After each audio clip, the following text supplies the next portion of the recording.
Good afternoon and hello to all my friends, teammates and Kev Stephen.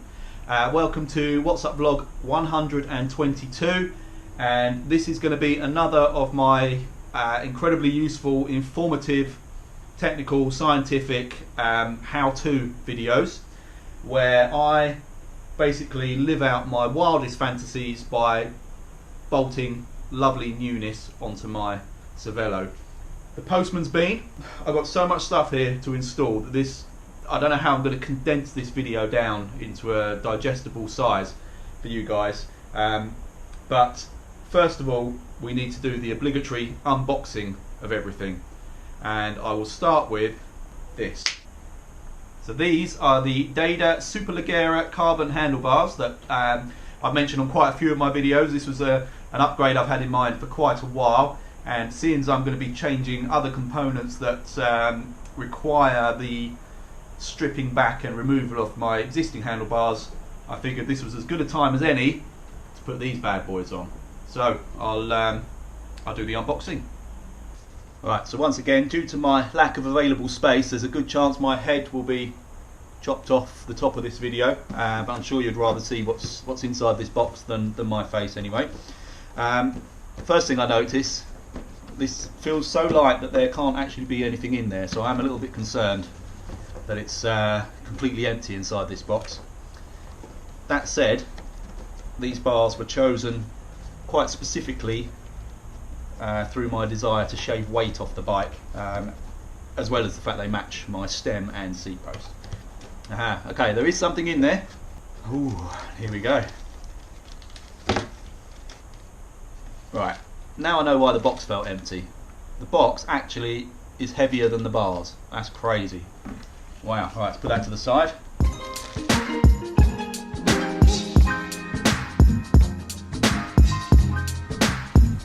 There we go. Very nice indeed. Very understated. Incredibly light. They have got internal cable routing, and what I do also like is that there's a nice sort of thickening of the tube on this top section when you're on the tops, but mostly they just look really cool and weigh absolutely nothing. So do you know what, I think the first thing I should do is I will quickly disassemble my existing bars and put these on, and then we'll come back for the next unboxing.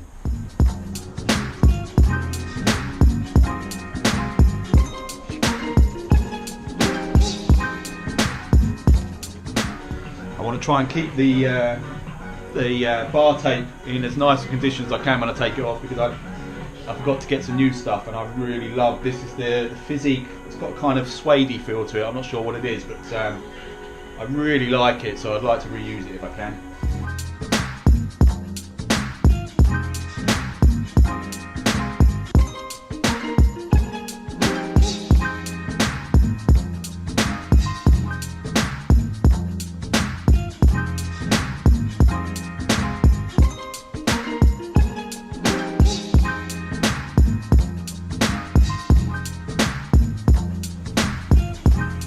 Right, that's the bars on. Torqued up to 6 Newton meters with my little mini torque wrench. I've not set them, other than centralising them on that axis. I've not set the angle or the position properly. I just sort of eyed it in very, very roughly for now. But they are now on, which means I can get on to the next part of this video. Part 2 is this rather special, beautiful, and incredibly well packaged Rotor 2inPower power meter crankset. It's not really an unboxing this because there was no other wrapping. It literally is just this sort of magnetised flap on the front, and there she is. So I will do a kind of unboxing in that I'll have a look at what else is in here. Obviously we have the right and left crank. This is where all the magic happens, in here somewhere. I will do some kind of power chart explanation for how it all works, obviously some other time when I've got some crayons and some paper ready. Charged via this little magnetic port here. It measures both left and right power. That's as much as I know about it at the moment. We also have obviously the non-drive side crank, really nicely engineered. The quality feels absolutely superb. Okay, moving on, we have what looks like, okay, right, so I need to lift this whole section out to get to whatever's underneath there. And then this is one piece where I'm hoping there are some pretty comprehensive instructions. I'm sure I could learn most of what I need from watching YouTube videos, but it'll be nice to have some actual instructions. Oh, whatever that was has just fallen out. Okay, right, so user manual, training peaks, code, voucher code or stuff, I believe, and what's in this little box? Okay, right, so there's the USB charger cable. We have what look like sort of bottom bracket cups. This should fit directly onto the Cervelo BB Right bottom bracket, which is another reason for choosing this particular model. The Cervelo bottom bracket seems to be a finicky little sod in finding anything that's compatible without having to add a load of adapters, etc. So this crankset theoretically should slot straight on. And the final thing in this box, by the way, is are the bolts for the chain rings, which is what I'll move on to now. I've been quite elaborate with all this. I'm pretty excited, I have to say. So obviously you have to buy the chain rings separately. I'm not brave enough to try the Q rings just yet, but that's something I will consider in the future, because it's you know, any marginal gains, if anyone needs them, it's me. But what I have done is I've gone for the no Q. This is all compact, so I've gone for the no Q Rotor 34. Being all Rotor should make this nice and easy to install and totally compatible. How compatible they are with the front derailleur of the eTap is something I'm genuinely concerned about, because I only discovered this after placing this order. There's potential compatibility issues. It seems completely split. Some people say no, never had a problem at all, and others saying there's a slight rub on one of the, I think it's one of the limit screws on the front derailleur of the eTap that they file down because it's because there's not enough clearance there, basically. So obviously I'm keeping my fingers crossed that I'm one of the former that has no problems whatsoever. But anyway, inner ring 34, and this is where I've gone for a little bit of bling. This is something else that is, I mean, I'm a sucker for really nice packaging, and if ever there was something that has packaging completely over-engineered for what it actually is, it's this. This is the Rotor No Q carbon chain ring, which is already in this rather nice box, and then you slide that out and you are presented with what is basically a kind of retail display stand like that. But it is absolutely a thing of beauty. I don't know if you can see the sort of carbon weave in there. I think that's going to look particularly sexy sitting right there. So very excited about that. So what I'll do is I'll put the rings on this crank first, and then I'll get to taking that bad boy off. So spanners out again. Right, I'm definitely going to have to do some research, because I have no idea what that is that came with that. Can you tell I've never fitted chain rings to a crank before? Right, just found out what this little thing is. I had absolutely no idea, but I'm sure all of you guys do. It goes on the outside of the chain, of the chain ring, and it needs to sit, when it's installed, it needs to sit directly behind the crank arm, so that if the chain comes off, it can't fall between the chain ring and the crank arm, causing a nasty mess. So thank you YouTube for teaching me that, because I had absolutely no idea.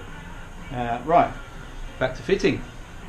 Right, little tip to anyone installing these: concentrate on the inner ring first, which most of you probably already know, but again, this is all new to me. But this ring, the tolerance is so small, so tight, that you have to really force this into place to lock onto the spider of the crank itself.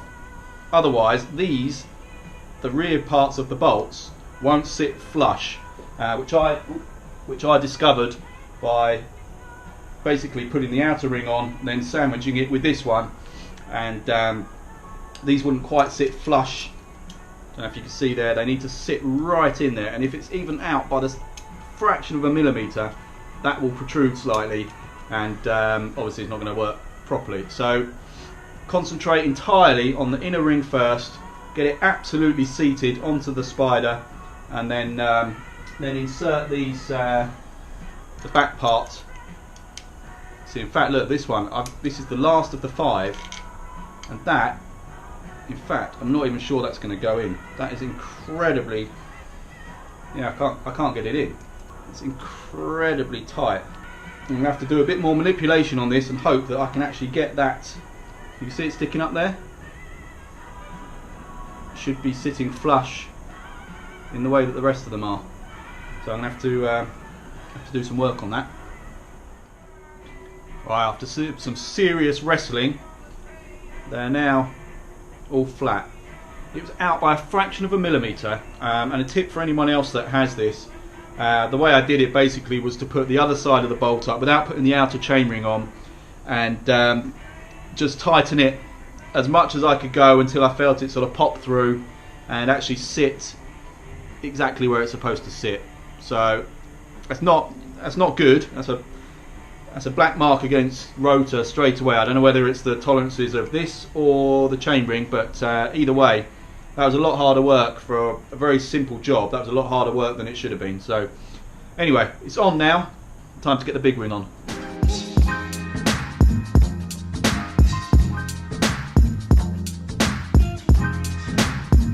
Alright, this has been taking me so long, I've actually had to find another light source because it's got dark in this room. It is done. The easiest job, or what should have been the easiest job, turned out to be a massive pain in the backside, but that's now done. Both chain rings on, looking good, nice and secure. I've tightened them up, but my torque wrench only goes up to 6 Newton meters, and these are recommended 7 to 8. So unless I say otherwise on the forums, could somebody in the group just jump in and remind me before I actually go for a ride that these need to be tweaked up a little bit? So thank you very much, and especially given the amount of power that I can generate, I think I'll be safer going right to the very maximum tightness on this so that I don't rip them out with my leg muscles. Anyway, another thing of beauty, whether it's any good or not, I will let you know in another video. But so that's been built. I have also in the meantime taken my chain, my pedals off, and just about to take the FSA crankset, finally get this horrible FSA crankset off the Cervelo. So be back in a bit.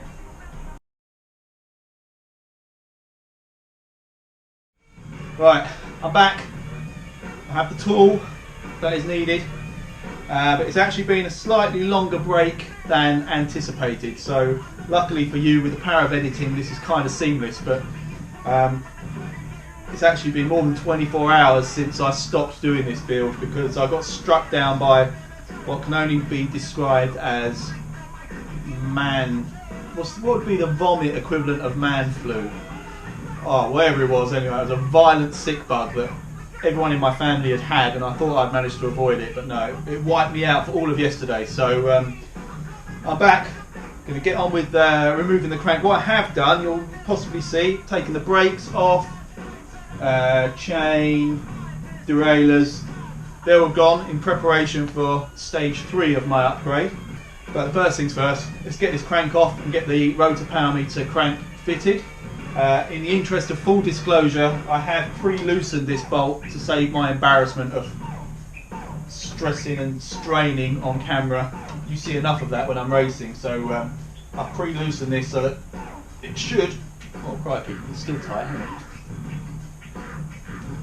Okay, it should have been a lot easier than that to undo, but there we go. So anyone with an FSA Gossamer crankset, by the way, or this particular model, 10mm Allen key is what you need. And there we have it, one side off. Alright, time for a bit more internet research, I think. Find out the best way to get this out. I think it's going to involve a rubber mallet, so I have to take a trip to the shed. Back in a minute. Alright, now I'm really confused because I've pushed it, I've managed to knock it, push it through, but now it won't come out the other side. So the spindle has moved to about 3/4 of the way inside the bottom bracket shell, and is now, I'm assuming, tightly wedged up against the other bottom bracket bearing on the drive side. The problem with that is I now can't just knock it out from the other side because there's nothing to knock. So not quite sure on the best way to do this, if I'm honest.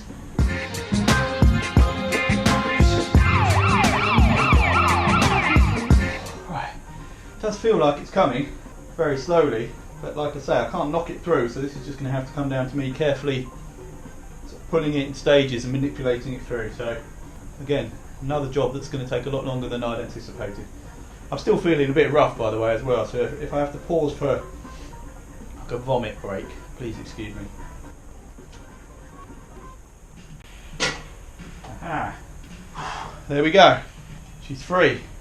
And the next question is one I'm very scared of, and that is whether the new rotor spindle fits straight through without any other any adjustments needing to be made.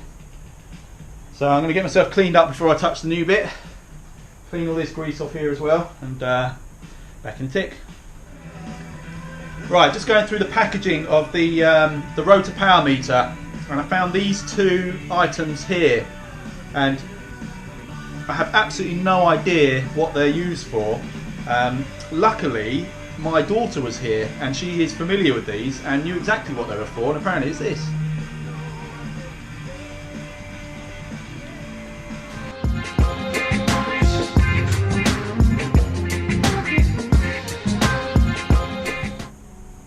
Millie, would you mind getting me some kitchen roll so I can wipe my fingers down?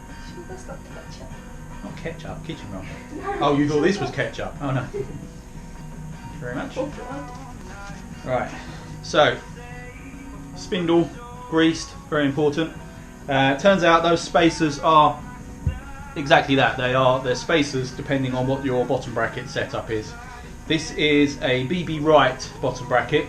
I believe that's Cervelo's own format, and apparently I need just one of the spacers on the drive side and not on the non-drive side, which would make sense because the reason the BB Wright, what it does basically is it gives a kind of asymmetric setup. I don't know if you can see here, but it's not symmetrical there. It comes further out on the non-drive side, and apparently the reason for that is so they can beef up the non-drive side chainstay to give extra stiffness and strength at the back.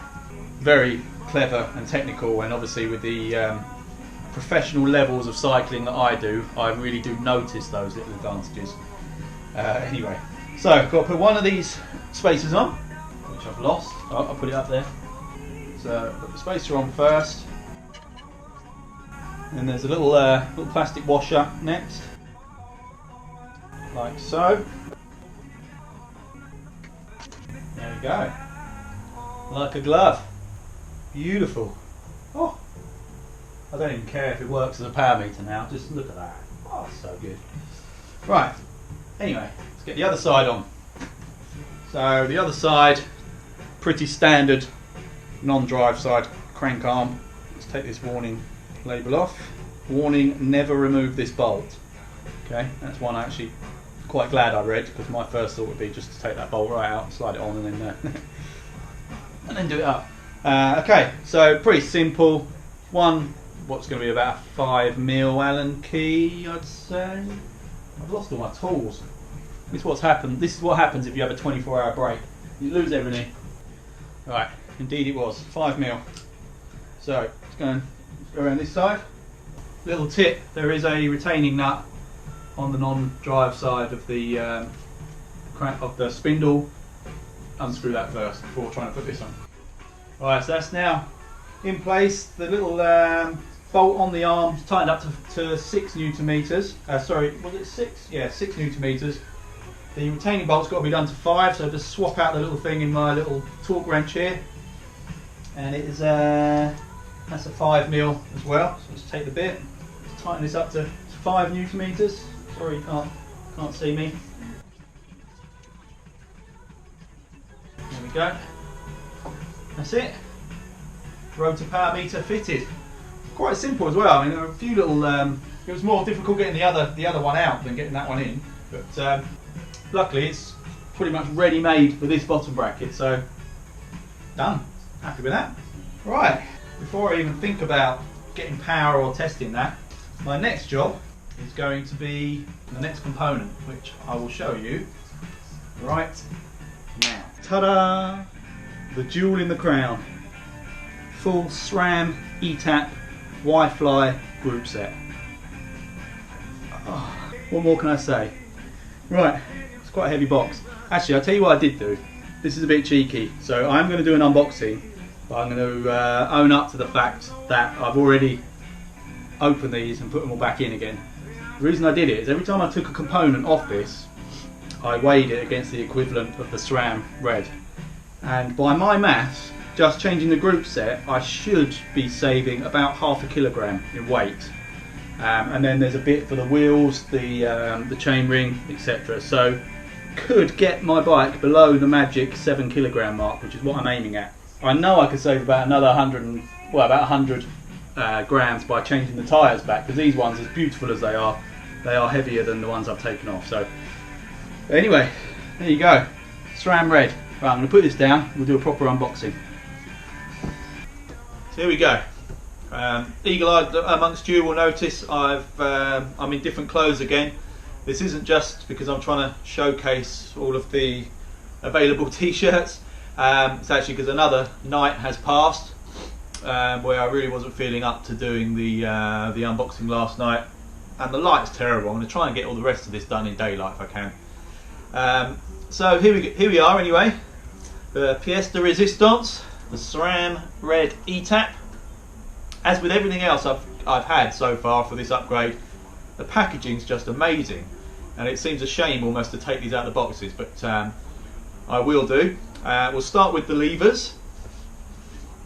Each individual component is packaged beautifully as well. So this is the right shift lever, and in this box we have polystyrene or foam cover, and there is the lever itself. Nothing to it. It's obviously wireless. There's some instructions in the back of the box there underneath this plastic cover. I'll keep those out so I can have a quick look. Pull that out of the shrink wrap. There we go. Very nice. It's all, I believe that's all carbon fibre. And this, for my little hands, I've got really small hands. This actually feels, just from first grip like that, feels very comfortable. Obviously it's completely different when I get it on the bike as to how the position seems, but it seems a very comfortable fit. And obviously you've got the Formula 1 style little tap buttons on the side, which, being a Formula 1 nut, that was very, very appealing to me. So there, that's what the lever looks like. Don't really need to show you unboxing the other lever, it's exactly the same. Let's put that down here. Let's just move this out of the way. Okay, next up, actually we've got these two little bits here that you hadn't even noticed that slide down the side. Okay, these are the cables for the brakes. There are two boxes, so I'm assuming front and rear. There you go. The only cables that will be required for the brakes. Put those to the side. Don't really need to unwrap those either. Right, if this is what I think it is, this is the most elaborate packaging ever for what is basically a firmware dongle. Again, lovely box, foam wrapping, and that. Obviously a fair bit of paperwork in there as well. I assume this is where all the setup instructions are going to be. But essentially the contents of this box, contents of this box is that little USB key, which is where all the magic happens, I suppose, where all the setup's done. So again, not really necessary to package it like that, but I'm not going to complain. Next we have, this is the battery charger. I'm not sure if this is mains or USB or option of both. Let's just have a look. Ah, there we go.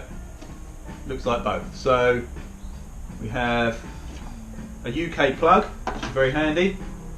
And obviously, which one would that be? Is that American or European? Not absolutely sure. Okay, and then we've got, that's the main charging block, I believe. Sorry, the main power block. So that, for me, being UK, will attach to that. And then we have, let me just pop that back in. And obviously there's USB slots on the back of that. This looks like it's where you actually connect the batteries to charge. Interestingly, there are no batteries in there, so I can only assume they are either in with the derailleurs or were in with the levers. I didn't see them with the levers, so they must be in with the derailleurs. As mentioned, I have opened this before, but I really didn't take a good look. I was literally just taking the main components out to measure, to weigh them. Right, so that's the battery charger, USB cable as well. This is the front derailleur. Now this is the only part that actually is, quite understandably, significantly heavier than the Shimano 105 that I've taken off. And obviously because it includes motors and batteries, etc. Everything else was significantly lighter. I'm excited to add. Right, so let's open this up. Let's have a good look.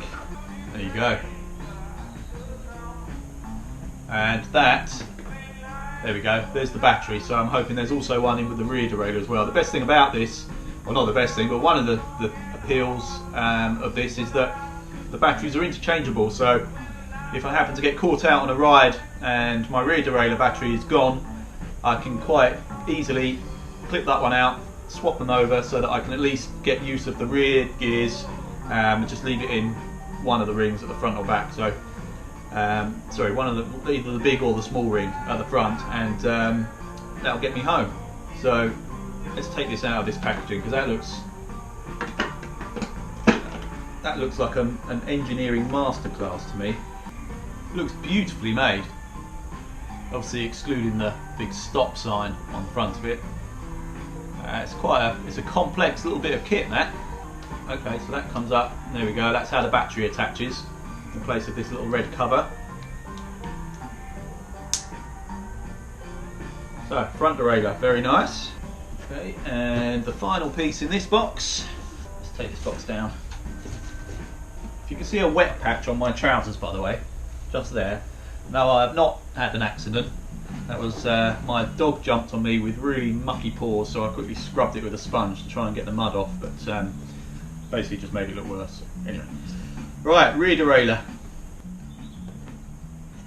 Oh, again, that is a engineering masterclass. Let's see if I can take it out. There it is. Once again, battery and the unit itself.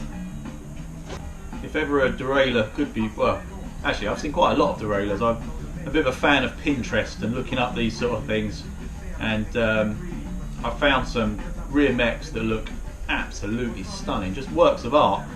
And this is pretty good. I'm not going to pull that open too tight, but that's all carbon fibre. And then this sort of polished alloy look. I mean, I don't know if that's going to suit the bike as well as black did, but which way? Yeah, we like that, wouldn't it? But on its own, absolutely gorgeous, really lovely finish. And yeah, let's hope it all works as well as it looks. So that's the eTap part of the group set. But I did also want to keep everything uniform and matching, so I have bought the brake calipers as well. Again, these are significantly lighter than the Shimano 105 units that I've taken off, and also very nice looking once again. So not much to show you on this, there's nothing really inside the box except the actual calipers and a couple of different size attachment bolts, and that's it. But there you go, there's the basic caliper. Once again, that brushed, sort of polished alloy look.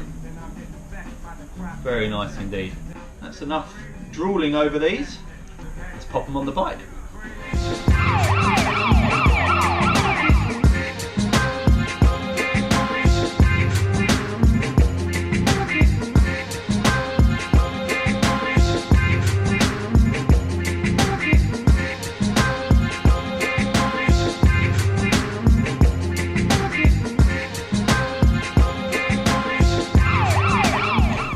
reason I've stopped here is because it looks as though this derailleur, there are a couple of little kind of shims in here. So I'm assuming they are going to be specific to give, to maybe chain sets or just frame sets in order to give enough clearance and spacing. So that is what I'm about to look up now to see which of these shims, if any, I need to install behind the derailleur. So, right, jump online, back in a tick. Right, user manual read. I now understand what those little wedges are for, I think. So, and to get this front derailleur fitted, in the meantime I have started charging up the battery packs as well. I'm not sure how much charge they have coming straight out of the box, but obviously I'm going to need to start pairing this all very soon. So, thought I'd get some charge in the battery, but alright, let's get this front mech on anyway.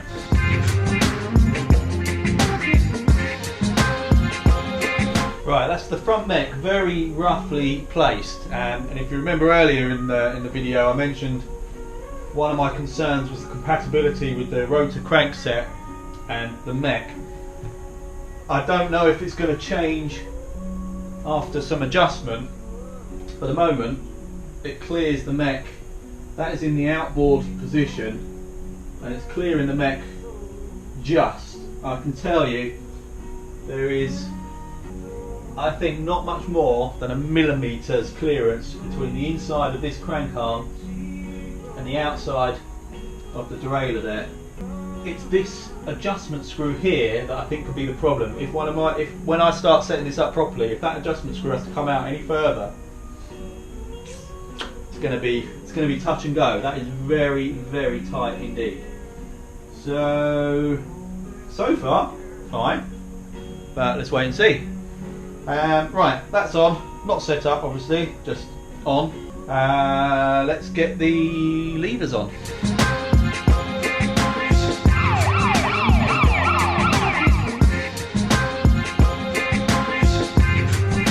Right, levers on once again, very roughly, very inaccurately in terms of position, pretty loosely as well, so that's fine. That just gets them on, means I can get the system set up. And there's no way they're going to have to come, it's either my bars or the levers are going to have to come up quite a bit, because there's no way my hands are bending down that far. But anyway, looking good, we're getting there. Don't know why I'm fiddling around with that, because I'm going to change it all anyway. Right, I'll quickly put a bit of charge in the other battery, and then we'll get all this paired. Or actually, should I? I thought that was a scratch. In fact, I think I should probably try and get the brake cables installed first while those batteries are still charging. So, where are they? Right, here we go.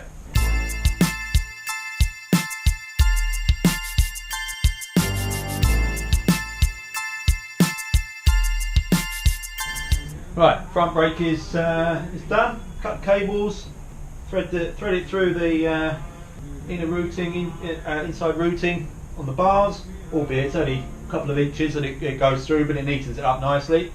That's done. Obviously not set them up, and also I need to make sure I put the Hunt carbon brake pads in there before I actually use it anyway. But that's it, front calipers done. Now I've got what I anticipate to be a much trickier job on the rear caliper, basically because I've got to somehow feed it through here. I've never done this before, internal routing, so this will be an interesting little experiment. Do you know what I'm really a bit fed up about? They hadn't put any sort of helicopter tape, any sort of protective tape behind the existing cables that were there for the gears and the brakes, and as a result it's definitely a bit scratched up.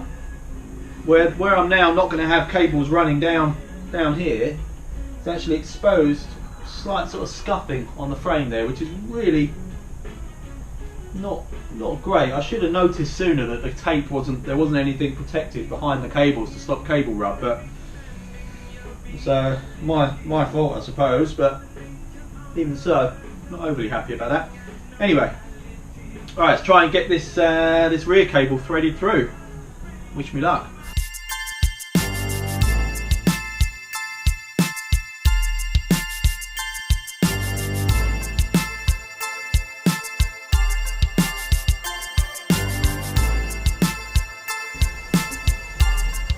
there we have it. 2 working SRAM brakes fitted. I've left a little bit, maybe a little bit more cable here than I had previously. Again, in the attempt to try and minimise that rub on the frame there, but I'm not sure it's going to do any good. Feeding it through actually was a piece of cake in the end. It, by unclipping obviously the little cap on the top here, actually leaves a reasonably big gap to be able to get a screwdriver in and lift up the cable as it forces through. So that wasn't actually too tricky. So pleased with that. Next step obviously is now to get the get all the derailleurs paired to the levers. In actual fact, the way it works is I think the rear derailleur is kind of like the mothership, and everything pairs to that. So all the signals from the levers are sent to that that derailleur, which basically then communicates with the front derailleur.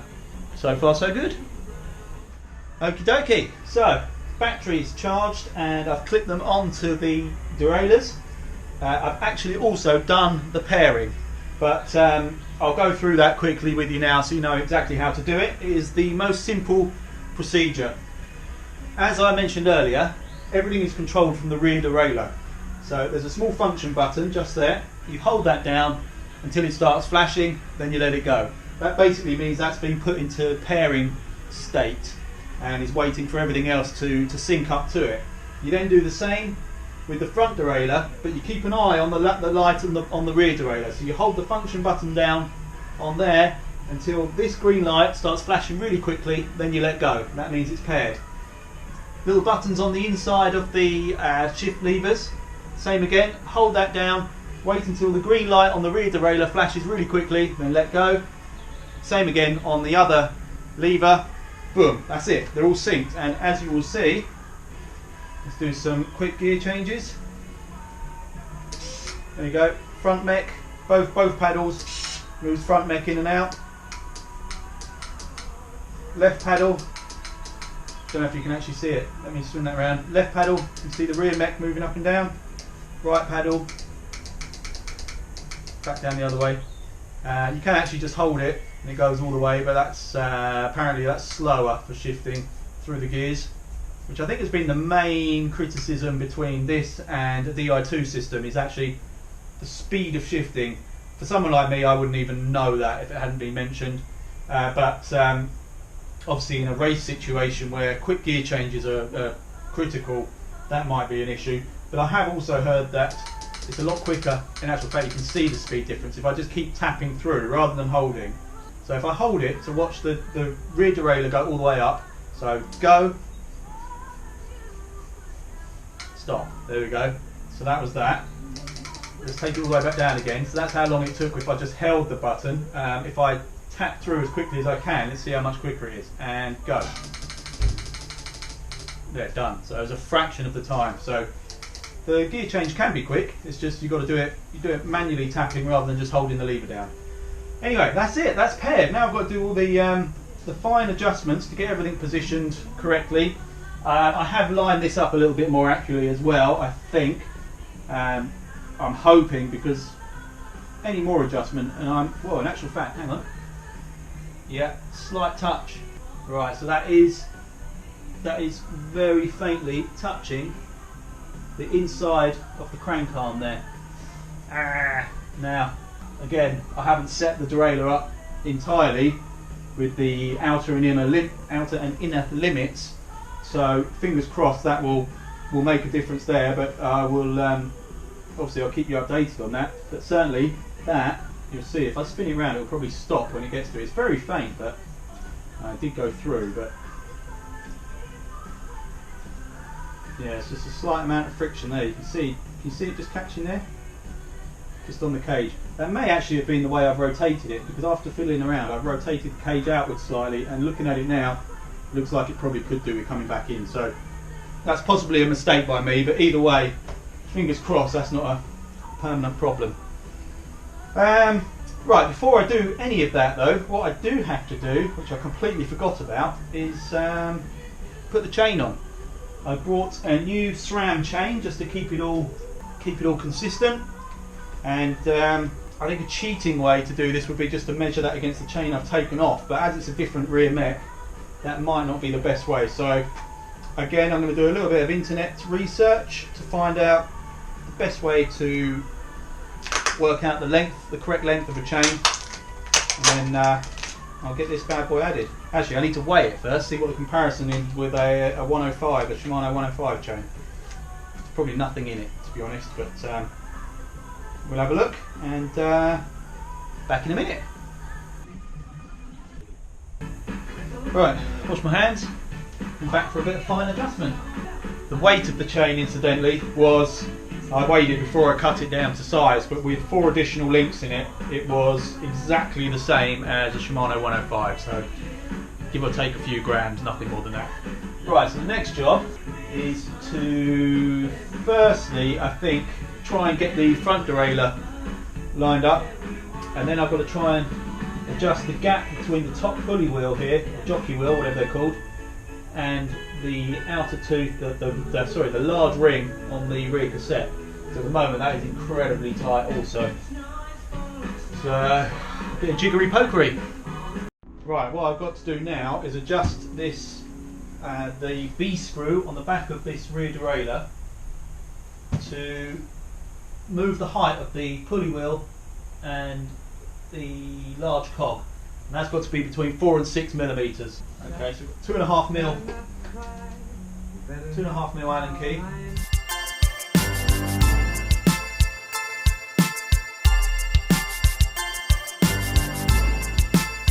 That's doing absolutely nothing.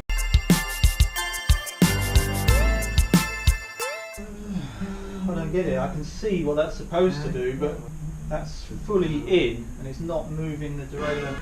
There we go. Ah, beautiful. I can adjust that down now. I've got the required clearance. Ah, that's better. Ah, right. Phew. I'm doing my head in. Okay, so one crisis averted. Right, now that's in place, I can get to adjusting this front derailleur, which is the thing that's concerning me most still. And straight off the bat, I can see I definitely have rotated that out very slightly. So let's. That's better already. It's not done, but it's better. Right, another 24 hours or so have passed. Another change of clothes. And a lot of faffing around, which it was too stop-start for me to bother vlogging it, but the long and short is just a little bit of adjustment with the front derailleur, a little bit of in and out. Same with the sort of fine-tuning of the rear derailleur, which is all done through the levers. Very intuitive method actually to basically set your indexing. You hold the function buttons on the back of the lever, hold it down whilst you click the lever, and if, for example, you click the right lever while holding the function button, that'll move the derailleur, I think it's a 1/4 of a millimetre inboard, and vice versa with the left lever. Hold the function button, click the main shift lever, and it'll move it 1/4 of a millimetre outward. And it was just a bit of trial and error really, which is why there was no point in filming that. Very, very straightforward procedure. But that's it. We're done, apart from bar tape, obviously, which I'll do in a second. But I thought I'd just, before I get on with that, just let you have a proper look at it. This now looks like the bike I pictured in my mind when I was doing my imaginary dream build. And I've got to say, barring maybe some sort of $4 grand envy wheels and various other bits and pieces, this is pretty much close to absolute perfection for me. Won't be to everybody's taste, but for me, absolutely chuffed a bit. What I'll do is I'll quickly run through all the components again and just and tell you where I got them, what the cost was, just for sort of consumer information purposes. Starting at the front, we have the Data Superleggera carbon handlebars. They were £159 from Sigma Sport. They weigh absolutely nothing, which again I'll come on to in a second. The total weight of the bike, I have weighed it now, and I've weighed the bar tape that's going on, so I can work out what the total weight is. So £159, Sigma Sport. Everything here was actually Sigma Sport apart from the bike itself, which was from Swift. We have Physique Arione VS carbon braided saddle. Can't remember how much that cost. Data Superleggera carbon seat post, Sigma Sport. That was about 100 and something pounds. SRAM red brake calipers, £150, Sigma Sport again. Alright, moving on to the serious stuff. The Rotor 2inPower crank. This is a 172.5mm crank, power measured both sides, left and right. That was £1,300 from Sigma Sport. Outer chainring, this is a 50-tooth carbon non-Q aero chainring. That was £169, I believe. And then we've got the inner chainring, which is a 34 Rotor no Q inner chainring. That was 40 odd pounds. The SRAM red eTap Groupset. This is the Y-Fly Groupset, which allows for, I'll get out of the way, which allows for the larger gears at the back. So it has the medium cage. This was £1,050, again from Sigma Sport. Shimano Ultegra 1132 cassette, 60 quid I want to say, 50-60 pounds I think that was. And a SRAM red chain, or I don't know, actually it's SRAM red, but it's a SRAM hollow something or other chain. That was about 25-30 pounds. Time Espresso 10 carbon pedals. I bought those some time ago, I can't remember how much they were, but I think again probably about 150, something like that. My favourite item still, despite all the other additions to the bike, I think the thing that does it for me the most, the Hunt 38 Aero Wide Carbon clincher wheels. These were £899 from Sigma, and the Vittoria Corsa G Plus graphene tan cycle tyres, which as a pair with tubes, these were a gift as well, so I don't know the exact price, but I think they were about £90, 85-90 let's say. Have I missed anything off? I don't think so. Oh, stem. Data Superleggera stem, and I'm pretty sure that is everything now. I'm so chuffed with it. And right, onto the weights.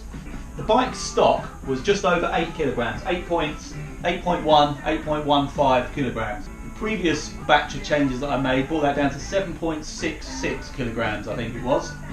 And I wanted to get it sub 7 kilograms, including pedals, cages, and my Wahoo mount. I've weighed it without bar tape and without the Wahoo mount, but with pedals and with cages, and it was 7.000 kilograms, literally to the thousandth of a gram.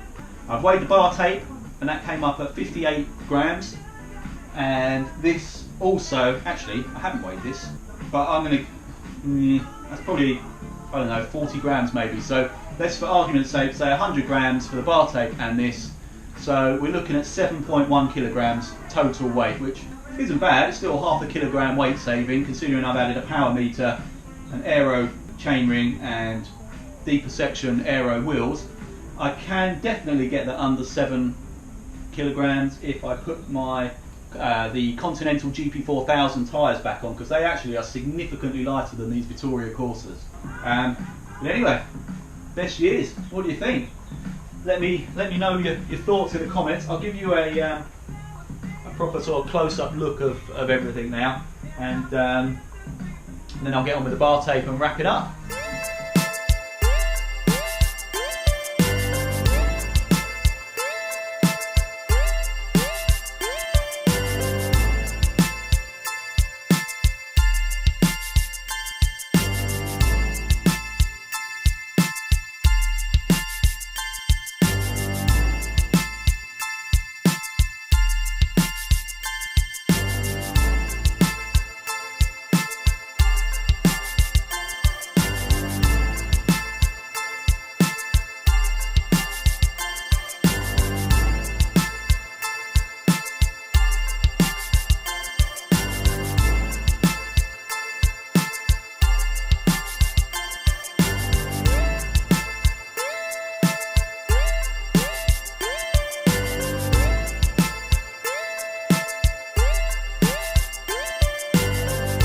Right, we're done. Bar tape is on.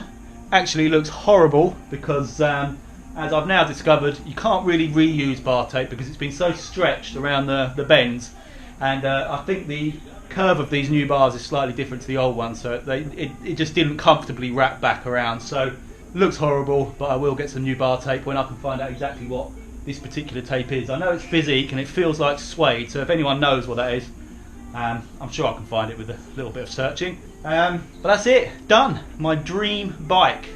Ta-da! Beautiful. I suppose at some point I'm going to have to actually ride it and get it dirty, but I don't really want to, so I might just hang it on a wall and just take the occasional photo of it. No, keep watching, because the next video I do will be, well, not the next video, but a very soon upcoming video will be full-on road test of all this stuff. I'll try and be objective. As you probably know from previous videos, I do struggle because I just fall in love with these things as soon as I get them, and especially when they look as good as that. But I will, particularly with eTap, I'll try and be as objective as I possibly can when I review it. So thanks very much for watching. This it's gone on a bit longer than I'd expected, this vlog, certainly in terms of making it. This has actually taken me over a week now, I think, to make this vlog. So at least you only have to sit through like 40 minutes of it. Yeah, thank you very much, and I will catch you on the next one. Ciao.